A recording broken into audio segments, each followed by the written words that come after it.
नमस्कार, मैं हूं प्रियदर्शनी सिंह और आप देख रहे हैं खुलासा न्यूज़। चैनल को ज़रूर सब्सक्राइब कर लीजिएगा।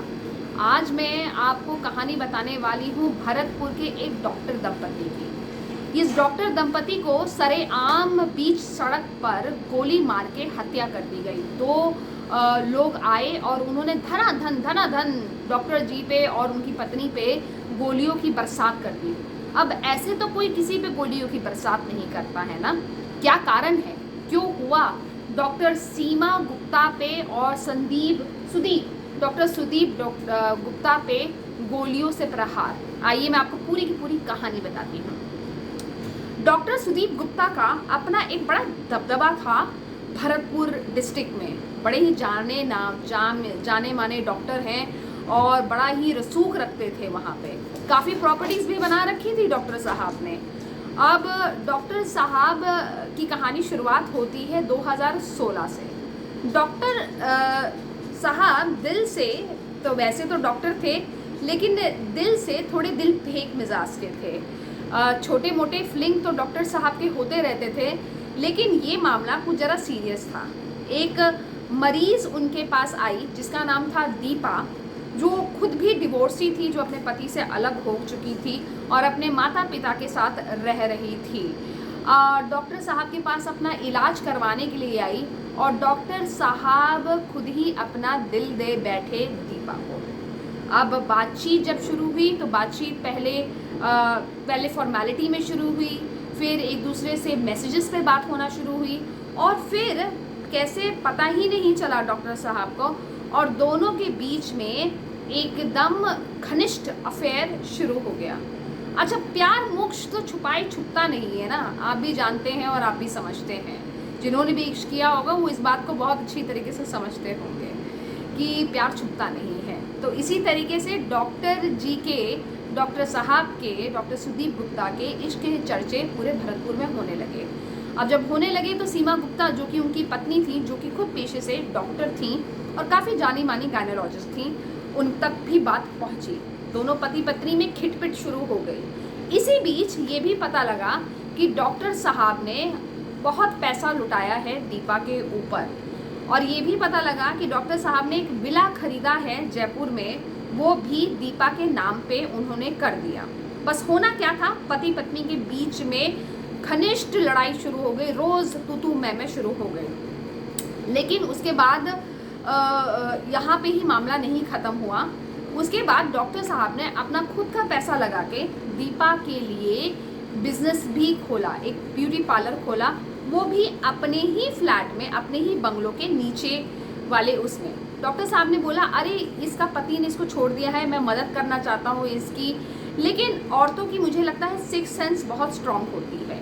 जैसे ही इनविटेशन कार्ड में उन्होंने डॉक्टर साहब का भी नाम देखा, जो इनविटेशन कार्ड ब्यूटी पार्लर के इनॉग्रेशन का था और उसमें दीपा ने अपना नाम लिखा था और डॉक्टर साहब का नाम लिखा था, साथ में नंबर लिखा था डॉक्टर साहब का। तो मैडम का शक यकीन में बदल गया।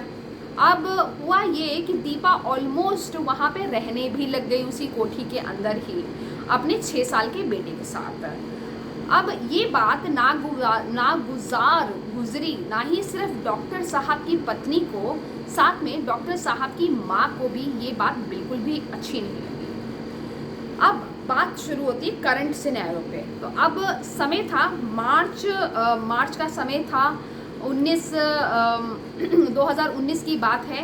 तब दोनों में मतलब कि डॉक्टर सीमा में और दीपा में कहासुनी शुरू हो गई।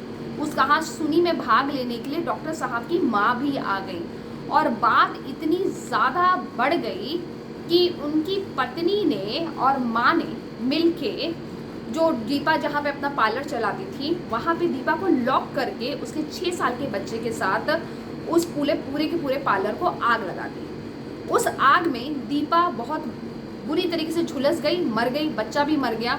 उतनी देर में जब तक आग की खबर मिली दीपा के छोटे भाई को, तो दीपा का छोटा भाई उसे लेने के लिए, उसे बचाने के लिए आया। उसी बचाने में दीपा का भाई भी घायल हुआ था।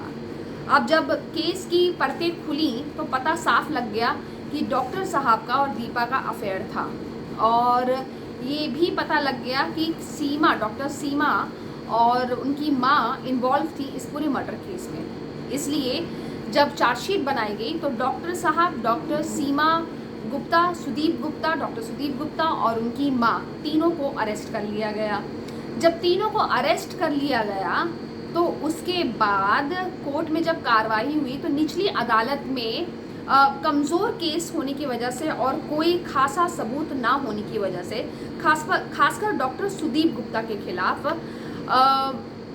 केस कमज़ोर हो गया और तीनों के तीनों लोगों को ज़मानत मिल गई। सबसे पहले डॉक्टर सुदीप गुप्ता को ज़मानत मिली, उसके बाद उनकी माँ को उम्र देखते हुए ज़मानत मिली और देखते ही देखते क्योंकि सबूतों का अभाव था तो डॉक्टर सीमा गुप्ता को भी ज़मानत मिल गई।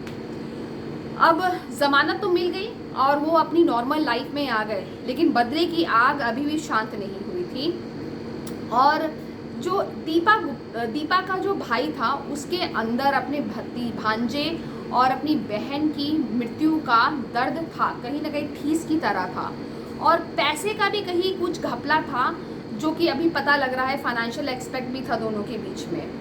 तो लड़ाई इस कदर बढ़ गई कि जब एक बारी जब नॉर्मल हो गए थे ये लोग, डॉक्टर साहब और उनकी पत्नी एकदम नॉर्मल लाइफ अपनी जी रहे थे, तो ये दीपा का जो छोटा भाई जो कि घायल भी हो गया था, वो अपने दोस्त मुकेश के साथ बाइक में बैठ के आया और धड़ाधड़ डॉक्टर साहब पे और उनकी पत्नी पे गोलियां बरसा दी। सबके सामने सीसीटीवी कैमरा में फुटेज है, सबने देखी है और किस तरीके से डॉक्टर साहब और उनकी पत्नी को मारा है। मैं मानती हूँ कि डॉक्टर साहब की पत्नी और वो भी कोई निके नहीं थे। इस कहानी में कोई भी साफ सुथरा नहीं था, कोई अच्छा नहीं था, कोई बुरा नहीं था, सबके अपने ग्रे शेड्स थे। मेरा अपना पॉइंट ऑफ व्यू कहें, ना दीपा अच्छी थी क्योंकि किसी का बसा बसाया घर तोड़ना कोई अच्छी बात तो नहीं है, ना डॉक्टर साहब की पत्नी कोई बहुत बेहतरीन काम किया, ना ही उनकी माँ ने किया कि जो बुजुर्ग औरत थी, और उसके भाई ने तो बिल्कुल भी काम नहीं किया। और सबसे बेहुदा काम तो यहाँ पे डॉक्टर साहब ने किया क्योंकि सारे फसाद की जड़ जो है वो डॉक्टर साहब खुद हैं।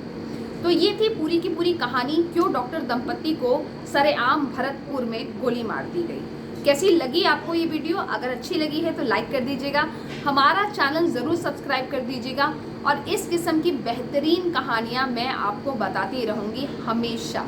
नमस्कार, जय हिंद, जय भारत माँ।